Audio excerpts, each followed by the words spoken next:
વડોદરા શહેરમાં ફરી એકવાર અછૂતાતોડ ટોળકી સક્રિય બની છે અને અછૂતાતોડની ઘટનાને અંજામ આપ્યો છે। વડોદરા શહેરમાં દિવસે ને દિવસે અસામાજિક તત્વો બેફામ બની રહ્યા છે અને પોલીસનો કોઈ ખૌફ જ ના રહ્યો હોય તેવી રીતે આવી અસામાજિક પ્રવૃત્તિઓને અંજામ આપી રહ્યા છે અને કાયદો અને વ્યવસ્થા હાથમાં લઈ રહ્યા છે।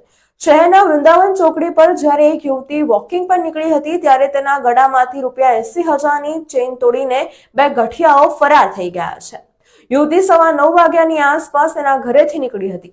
વૃંદાવન ચોકડીથી વાઘોડિયા ચોકડી તરફ વોકિંગ કરવા માટે નીકળી હતી અને આ રોડ પર હડકાઈ માતાના મંદિરની પાસે બે ગઠિયાઓ બાઇક પર આવ્યા હતા અને તેના ગળામાં પહેરેલી ₹80,000ની સવા તોલાની ચેન તોડીને તેઓ ફરાર થઈ ગયા હતા। વાઘોડિયા ચોકડી તરફ ગઠિયાઓ ફરાર થઈ ગયા હતા। યુવતીએ બૂમાબૂમ કરતા લોકો એકત્રિત થઈ ગયા હતા, પરંતુ બંને ગઠિયાઓ અછોડો તોડીને રાત્રિના અંધારામાં ભાગવામાં સફળ રહ્યા હતા। બાઇક પર સવાર બે યુવકો હતા અને યુવકે બ્લેક કલરનો શર્ટ પહેર્યો હતો અને મોઢા પર પણ કાળા કલરનો રૂમાલ બાંધી રાખ્યો હતો। આ સમગ્ર મામલો હવે પોલીસ સ્ટેશન પહોંચ્યો છે। જોવું રહ્યું કે કેટલા કલાકોમાં પોલીસ આ અછૂતાતોડોને પકડી પાડે છે।